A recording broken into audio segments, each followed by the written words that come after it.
Okay, welcome to day, I think 119 on the quest for 19-inch pipe Dadderinos. I'm going to do something a little different today, and I'm going to take you through the meals that I'm eating as well, in addition to the training. The eating and the training. You know what I'm saying? So it's, I don't know, 9 in the morning. We're going to get ready to have a little brekkie. Breckarooski. I walked to the grocery store. I got some fucking groceries, mate. It's freaking first thing in the morning. Yeah, get out. Start the fucking day. I'm having this friggin' problem where I can't sleep in anymore. So I'm up at 7:30 every day. Doesn't matter. But you're up. And for a lot of you, it's probably like, no big fucking deal, dude, just get up. But I need that extra hour or two. So I'm feeling pretty freaking crustarooski. Anyway, so nobody fucking cares. Alright? So, we're doing a little oatmeal here. A little friggin' oatmeal. 2 packets of our good friend Quaker, maple brown sugar McDud. I don't know why I have to say everything in this stupid way, but that's what we're doing. I don't even know what are the macros on this shit. 160 calories per packet? Is that accurate? Is that per packet? I'm assuming? Sugar, protein, carbohydrates? Okay, we don't really care.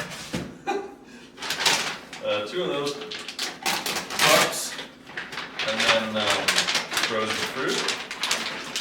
Just, you know, a nice little sprinkling of frozen berry blend on top.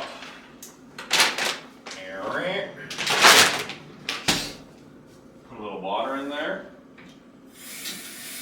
Not too much. I don't want it watery. Kind of like it thick, you know. Shake it around a bit, get the water moving into all the crevasses. 2 mins.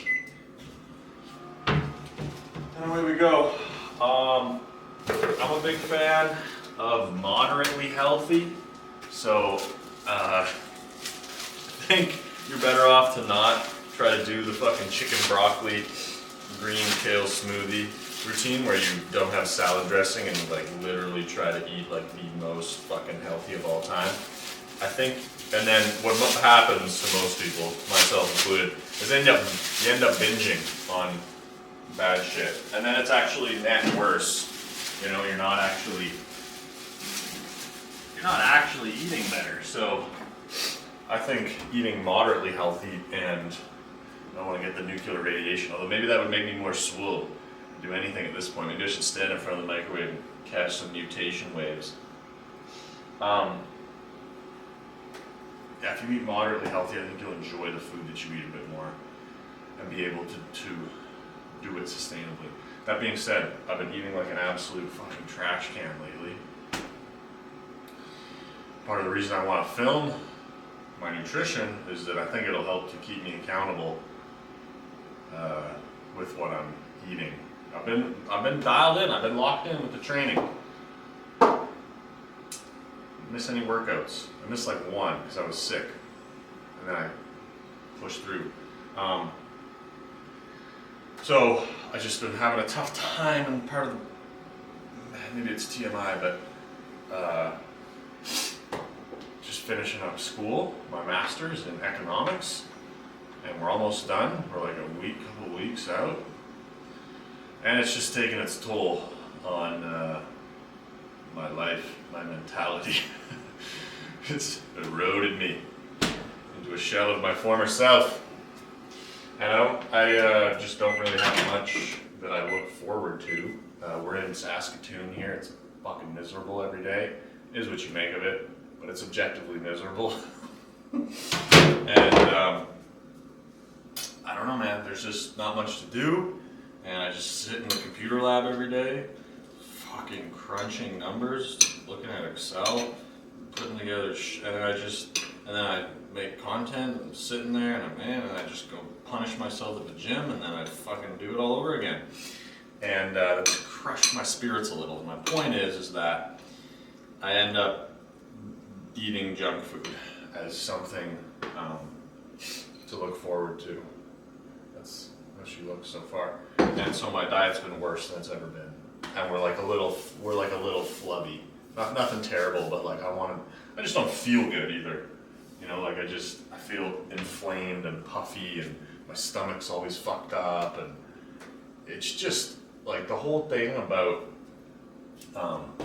if it fits your macros, I'm not on board. All right, like I think if you're eating junk, even if you're hitting your carb, protein, and fat intake, it's just so bad for your overall health, and then it affects your recovery, your digestive system, your physiology. I don't know, I'm not a fucking scientist. All I know is that I feel like absolute shit. Even though my like physique doesn't look that much different, I'm like a few pounds extra fat, I feel like garbage. And I feel like my recovery sucks, and my life is just worse when you fucking eat junk food and put shit in your body every day. That's my ramble. So I think like micronutrient, just focusing on eating healthy shit. So I'm putting nuts in here. I put nuts in with the oatmeal. And this is a mix that I really enjoy. Again, moderately healthy, okay? We've got like walnuts, peanuts, almonds, raisins, and there's some candied peanuts. There's these little orange, sugar candied, I don't know, mangoes maybe? And what else? And then yogurt covered raisins. Yeah. And so it's, you know, there's some good healthy fats, some good nuts, but it's not perfect. And I think that's the way to go. Moderately healthy. And that way, the goal is to not fucking eat a whole bag of Doritos later. Instead of trying to eat perfect. If you can eat just fucking green kale smoothies all day and you feel great and you're content and you can sustain that, more the power fucking to you, okay? But for me, I find I need my meals to be reasonably appetizing, but still healthy. And that's what we're going for here. And in the past, I've been able to maintain a pretty good leanness, overall health level with a moderately healthy approach. We'll focus it on healthy whole foods, not being too worried about having some fucking candied peanuts in here. Alright? It's not gonna friggin' kill you. An oatmeal that has sugar in it. Sometimes I used to do the like regular bag of those. It tastes like fucking donkey dick. Okay, now we're gonna get a little yogurt action happening. Yogurto. El Yogurto. And some Adam's peanut butter. So we got this pup all mixed up. I don't know if you can freaking see, but I'll give you a close-up. I'll give you a close-up later. And then what we do is take a little bit of yogurt. In this case, we've got a mango, and I just put some on the side here. A little side helping of yogurto.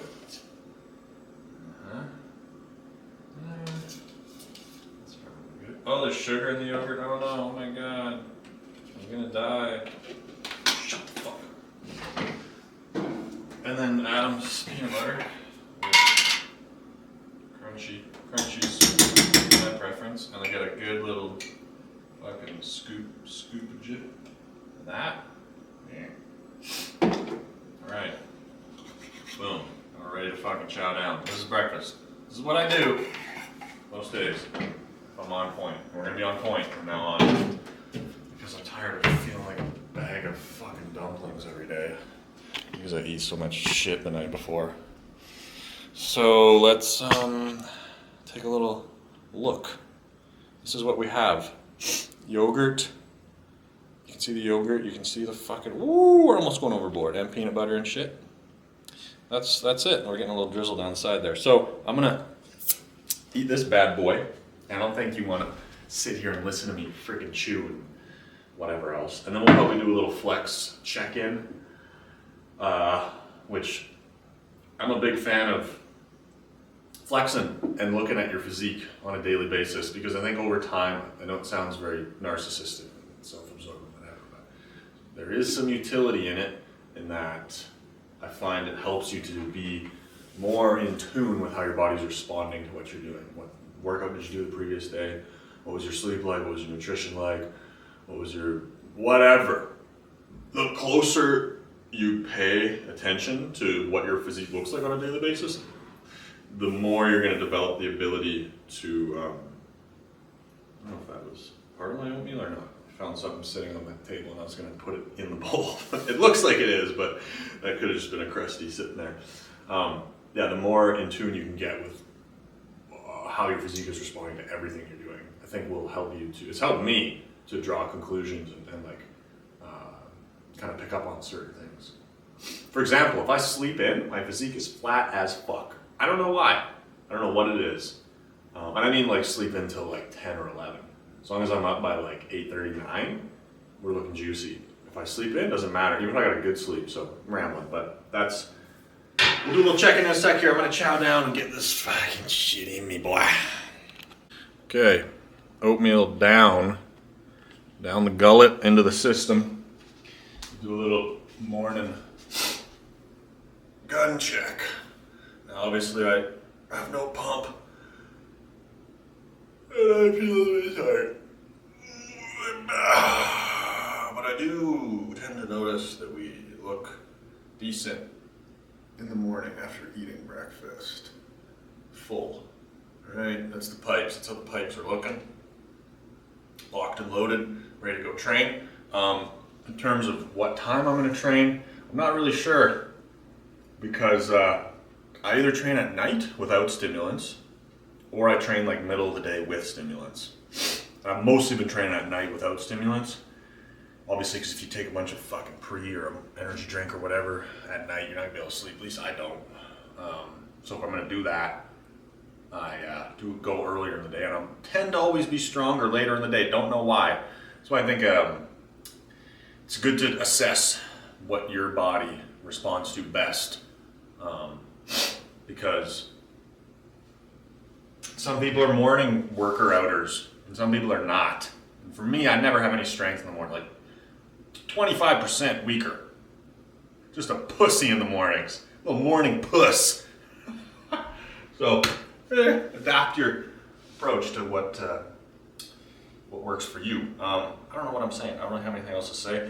I'm gonna probably try to take a nap. It's Saturday. I've been fucking in the computer lab every day doing work. I think I finished my research project yesterday. Fingers crossed that there's no more revisions needed. It's a behemoth of a friggin' hunk of brain vomit. So I might just chill, and since, like as I mentioned, I've just been having a real tough time getting the amount of sleep I need. And then if I just go train while feeling like you can see, I probably visibly look a little fucking tired. No complaints, so nobody cares. So I'm gonna take a little lay down, and then we'll go hit with some stims, or we'll just chill for even longer, or go do something else and train in the evening. So we'll check in with you then. Or maybe I guess I'll show all the rest of my meals. What am I talking about? I don't even know what I'm saying. So I'll regardless in a couple hours. We're checking back in for meal number 2. Meal number 2. Meal number 2 of the day. Salad.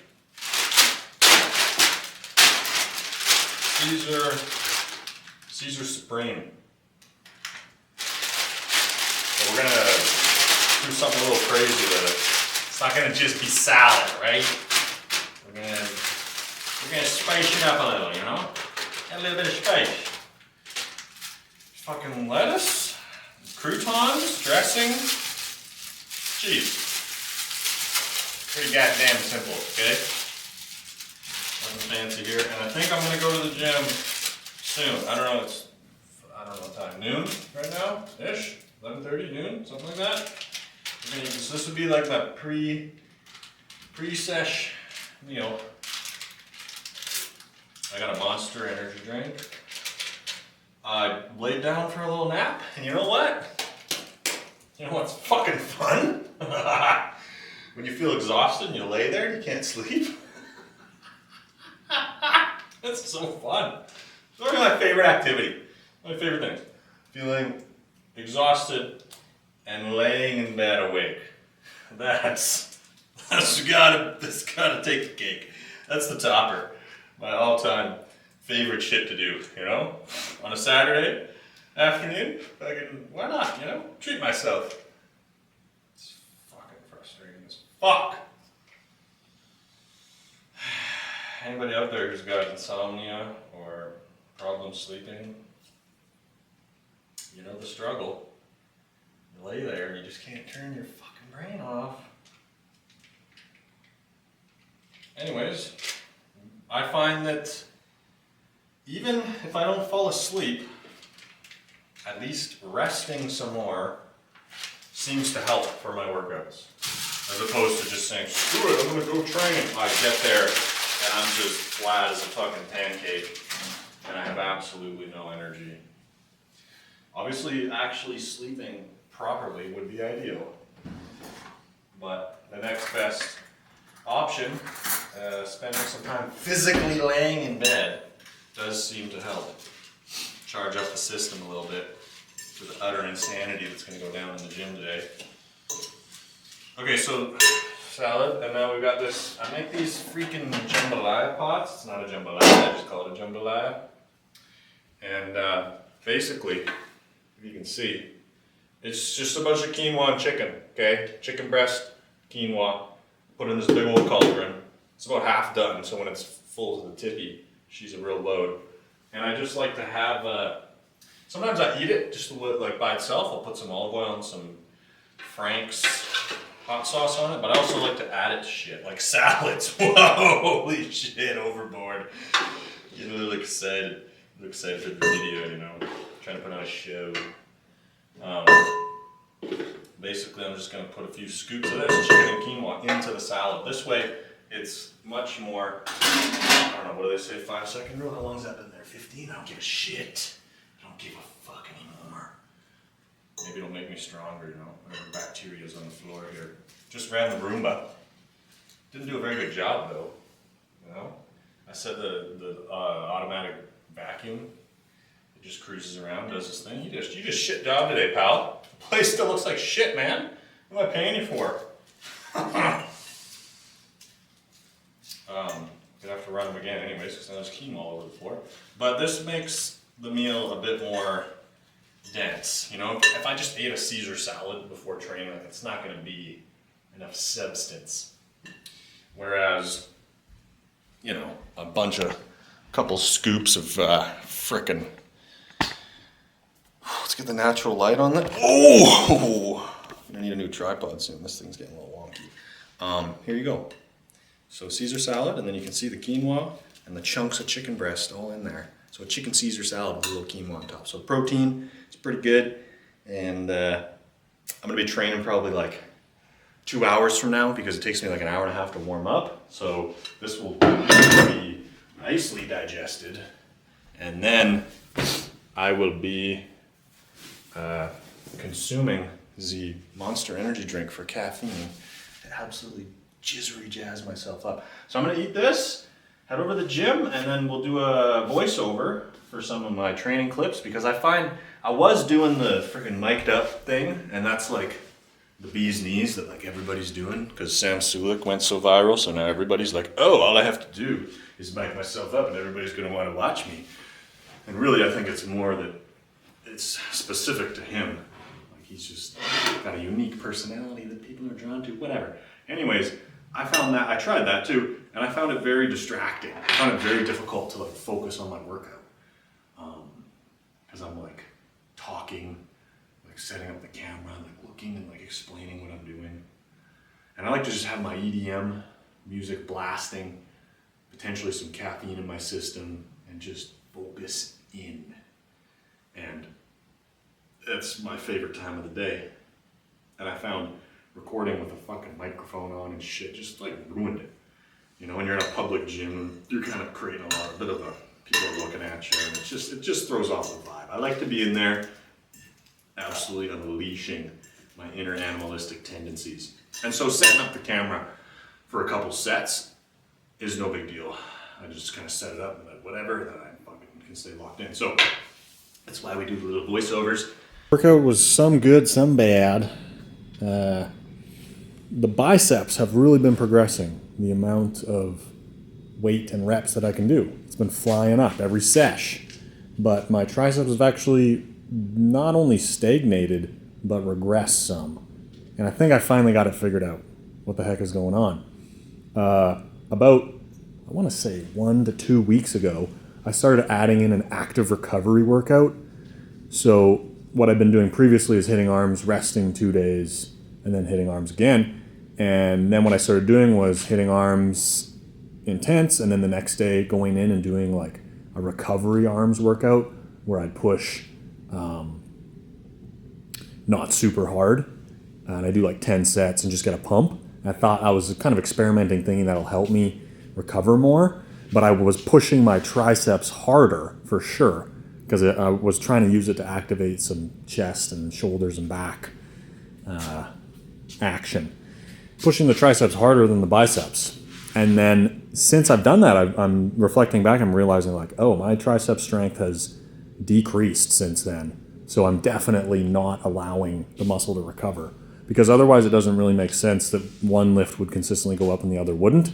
That doesn't mean it's like a central nervous system or fatigue thing. If I'm tired and haven't got enough rest, both lifts shouldn't progress. You shouldn't have the biceps going up and the triceps not. So it's just an example where there's clues of what you're doing wrong if you think about it and look at it. So what I'm going to do is just get rid of that active recovery day, because previously I had done like the 110 for 14 and then the 115 for 11 and 10. And today I got the 110 for 12 and then the 115 for 8 and 9. So it's a pretty significant regression. And it's kind of trended that way for a while. So something's up. I'm pretty sure it's the active recovery day not allowing the triceps to fully recover. So I'm going to get rid of that, and hopefully those puppies will start to go up again. And the buys have been doing well. They've been cranking pretty good. So thanks for watching. Have a great day.